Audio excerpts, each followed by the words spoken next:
Hello students, हाय, good morning. Monday को मैं फिर ग्रामर टॉपिक का जो अपना नाउन चल रहा था फिफ्थ क्लास के लिए, फिफ्थ सिक्स के लिए, उस टॉपिक को स्टार्ट आगे आगे बढ़ा रहा हूँ। तो अपन ने अगर रिमाइंड करें तो जैसे कि अपन ने कॉमन नाउन पढ़ लिया था, प्रॉपर नाउन पढ़ लिया था और उसके बाद एब्स्ट्रैक्ट नाउन भी पढ़ लिया था और एब्स्ट्रैक्ट नाउन के कुछ वर्ड सीखे थे कि किस प्रकार से हम common noun, proper noun, words को लेकर के या वर्ब्स को लेकर के, कुछ ऐसे वर्ड्स होते हैं कॉमन नाउन के, कुछ वर्ब्स होती हैं जिनको लेकर के हम क्या कर सकते हैं, एब्स्ट्रैक्ट नाउन बना सकते हैं। अब यहाँ पर आगे अगर हम बात करें तो एब्स्ट्रैक्ट नाउन के बाद आ जाता है कलेक्टिव नाउन, क्योंकि शुरू में ही अपन ने काइंड्स ऑफ नाउन में नाम लिख लिए थे, नोट कर लिए थे।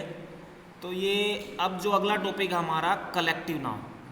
तो देखो कलेक्टिव नाउन जो शब्द आ रहा है उस शब्द से ही हमें पहचान में आ रहा है कि इसका मीनिंग क्या हो सकता है। कि जो कलेक्टिव का मतलब कलेक्शन की बात कर सकते हैं, हम कलेक्टिव कर रहे हैं क्योंकि एक एडजेक्टिव वर्ड है और कलेक्शन एक नाउन शब्द होता है। तो कलेक्शन का मतलब होता है संग्रह, संग्रह हिंदी में इसका मतलब होता है। तो किसी चीज़ को जब आप इकट्ठा करते हो, संग्रह से आप समझ सकते हो, आपने कुछ पेन इकट्ठा कर लिए तो वो एक संग्रह हुआ पेन का। आपने कुछ नोटबुक्स इकट्ठा कर ली तो वो नोटबुक्स का संग्रह हो गया। और आपने कुछ व्हाइटनर का संग्रह कर लिया तो वो व्हाइटनर का संग्रह हो गया।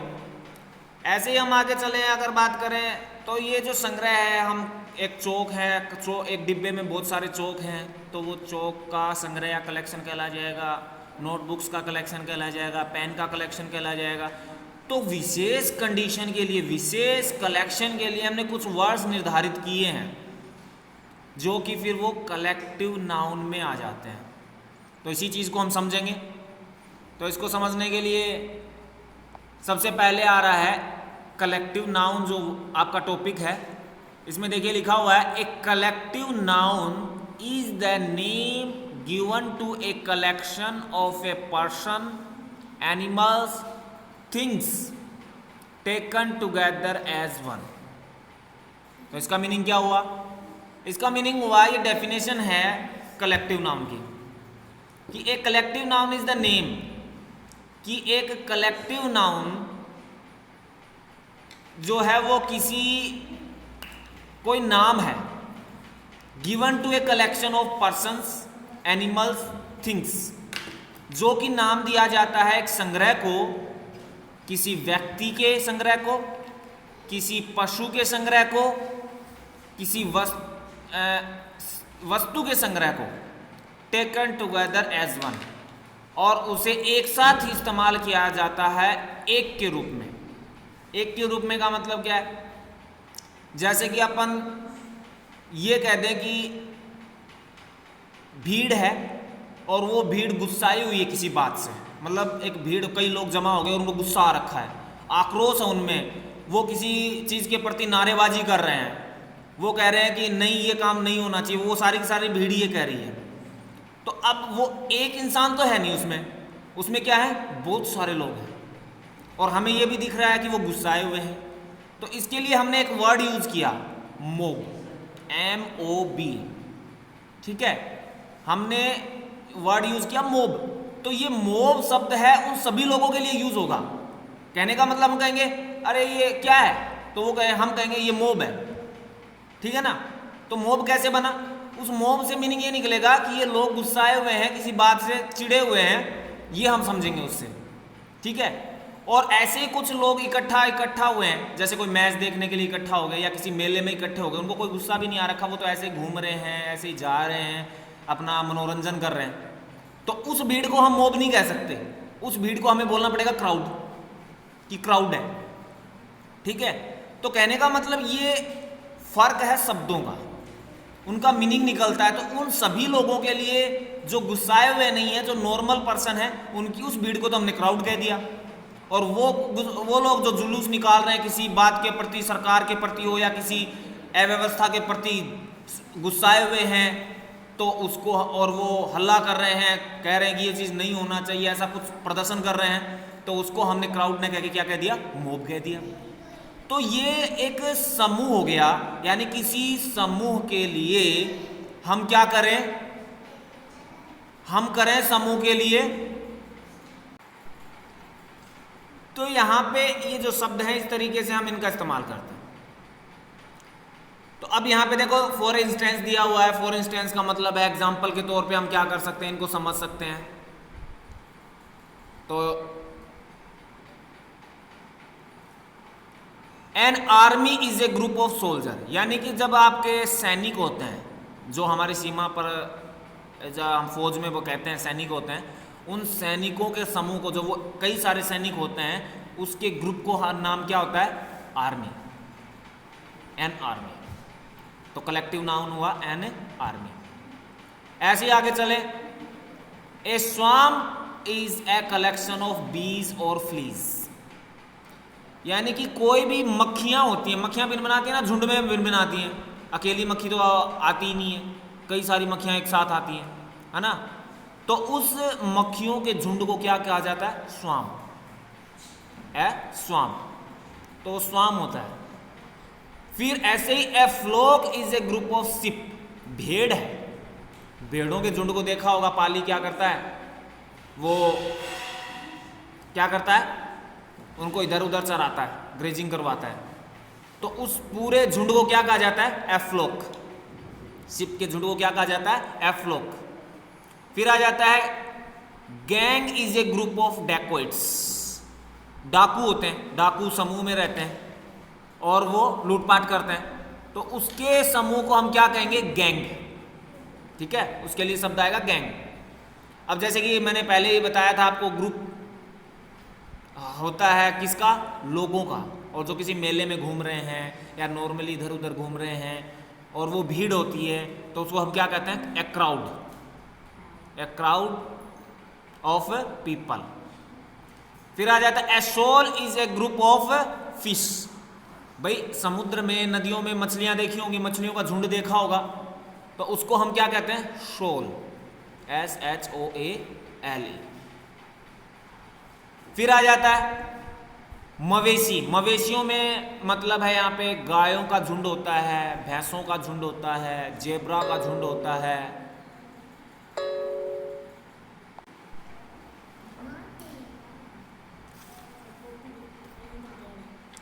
ए herd is a group of cattle, इसका मतलब क्या होगा, कैटल का मतलब होगा मवेशी। तो मवेशी कौन से होते हैं, जैसे गायों का झुंड है, भैंसों का है, फिर जेब्राज का झुंड है, तो उनको मवेशी कहते हैं, जो चरते रहते हैं खुले मैदानों में।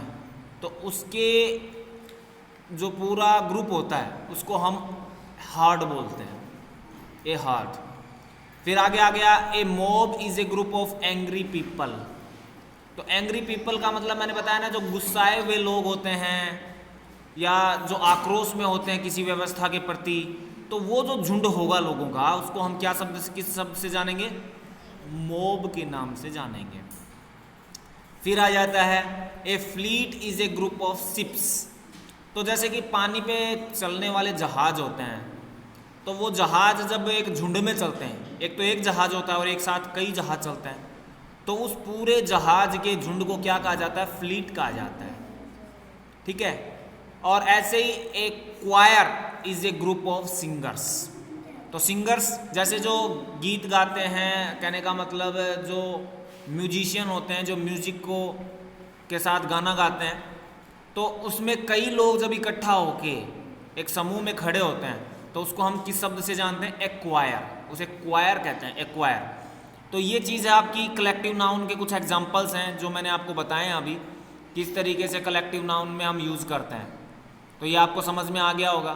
ठीक है, अब आगे चलते हैं कि ऐसे ही कुछ और एग्जाम्पल्स हैं। Here are some more examples collective nouns.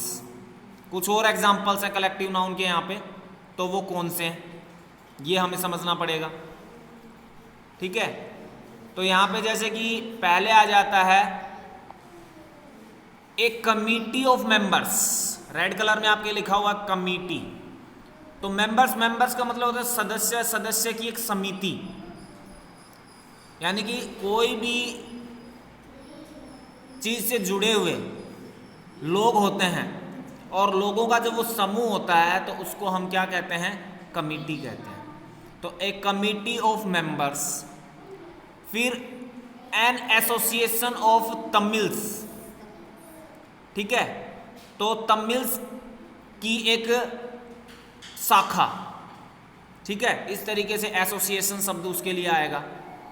फिर ए लाइब्रेरी ऑफ बुक्स, जिस जगह पे क्या होता है, काफ़ी बुक्स पड़ी रहती हैं, उसे हम लाइब्रेरी बोलते हैं।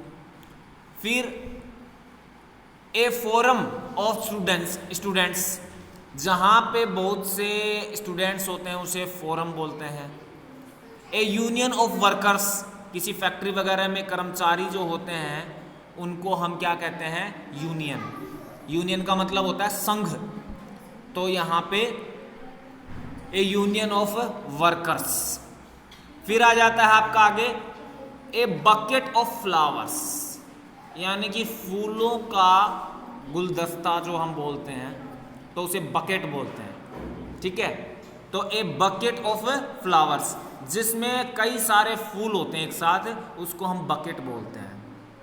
फिर आ जाता है ए बंच ऑफ स्टिक्स, तो जैसे लकड़ी का गट्ठा होता है, गट्ठा, उसको बंच बोलते हैं। जैसे अंगूर का भी एक बंच होता है, गुच्छा होता है, तो वैसे ही ए बंच ऑफ स्टिक्स, तो बंच ऑफ स्टिक्स जो होगा वो लकड़ियों का गट्ठा कहलाएगा। फिर होता है ए हीप ऑफ सैंड, तो ए हीप ऑफ सैंड का मतलब क्या होता है, जो मिट्टी होती है, मिट्टी का जो आप कहते हैं ना कुड्डा, जो कहते हो, जैसे बहुत से के नाम से गेहूं है, गेहूं को आपने रख दिया तो उसका कुड्डा बोलते हैं कि वही बहुत सारा एक जगह पे रखा हुआ है, तो वो हीप ऑफ सैंड यानी कि मिट्टी का कुड्डा। फिर ए पैकेट ऑफ सिगरेट्स, सिगरेट होती हैं एक पैकेट के अंदर होती हैं कई सारी, तो वो पैकेट होता है, तो ये कलेक्टिव नाउन में आ जाता है। फिर ए बंडल ऑफ लेटर्स, जब कई लेटर्स आपके एक साथ होते हैं तो उसे बंडल कहते हैं, ठीक है। फिर ए बैंड ऑफ म्यूजिशियंस, तो म्यूजिशियंस जो म्यूजिक को बजाते हैं, जैसे ब्याह शादियों में देखा होगा ना, आप क्या करते हैं, कोई ढोलक बजाता है, कोई आपका बांसुरी बजाता होगा या कोई वायलिन बजाता होगा, कुछ भी ये बजाते हैं, तो सारे के सारे संगीत को पेश करते हैं, तो इनके लोगों के समूह को क्या कहते हैं, बैंड बोला जाता है। कोई ढोलक बजाता है, ठीक है, तो उसे बैंड बोला जाता है। कहते हैं ना बैंड आ गया, बैंड वाले आ गए, तो वो इसीलिए बैंड शब्द बोलते हैं हम, क्योंकि वो म्यूजिशियंस का एक समूह होता है। फिर जो खिलाड़ी खेलते हैं, चाहे फुटबॉल खेलते हो चाहे क्रिकेट खेलते हो, उसमें कई सारे खिलाड़ी होते हैं, तो उसको क्या बोलते हैं, टीम, तो ए टीम ऑफ प्लेयर्स। फिर भेड़िए होते हैं, जब भेड़िए अकेला कभी भी शिकार नहीं करता, कई भेड़िए एक साथ शिकार करते हैं, तो उसमें कई भेड़िए एक साथ मिलते हैं, तो इसको हम क्या कहते हैं, ए पैक ऑफ वोल्स, यानी कि इन वोल्स का भेड़ियों का झुंड, ये आपका हो गया। फिर a class of students, a class of students, तो स्टूडेंट्स होते हैं एक कक्षा में बैठते हैं, तो स्टूडेंट छात्र छात्राएं जो होती हैं वो एक कक्षा में बैठती हैं, तो उनके कक्षा में बैठने को हम क्लास बोलते हैं, तो एक क्लास ऑफ स्टूडेंट्स। फिर आ जाता है ए रेजिमेंट ऑफ आर्मी, तो जो आर्मी होती है उसका एक दल होता है, तो उसको हम क्या बोलते हैं, रेजिमेंट, ठीक है, रेजिमेंट ऑफ आर्मी। फिर आ जाती है ए फैमिली ऑफ लर्न, तो लर्न का मतलब होता है ज्ञानी, विद्वान लोग होते हैं उसको लर्न कहा जाता है, तो उसका एक परिवार, ए फैमिली ऑफ लर्न यानी कि ज्ञानियों का परिवार। और फिर ए ज्यूरी ऑफ जजेस, तो जो न्यायालय होते हैं, कोर्ट होते हैं, उसमें जजेस होते हैं, तो उसको ज्यूरी बोला जाता है, जो कई बार फैसला सुनाते हैं या किसी क्या करते हैं, किसी केस को सुनवाई करते हैं, तो उसमें एक जज नहीं बैठते, कई बार एक से ज़्यादा बैठते हैं, तो वो क्या हो जाते हैं, ज्यूरी, तो वो जजेस की ज्यूरी हो जाती है, न्यायपालिका या न्यायाधीश, ठीक है। तो इस तरीके से हमने समझा कि आखिरकार क्या इनका मतलब होता है। अब यहाँ पे कुछ एक्सरसाइज है, ये जैसे स्किल टेस्ट दे रखा है नीचे, इसमें आपको फिलअप करना है कि आखिरकार इसमें क्या भरा जाएगा स्किल टेस्ट में। जैसे कि आपने अभी अभी पढ़ा तो आपको पता होना चाहिए कि भाई क्या भरेंगे इसमें। तो इसने लिखा है यहाँ पे Indian dash won the match by 4 runs against Pakistan. तो इंडियन टीम आएगा यहाँ पे, यानी कि जो ब्लैंक है इसमें हम क्या भरेंगे, टीम भरेंगे, TEM, यहाँ मैं लिख के दिखा रहा हूँ TEAM।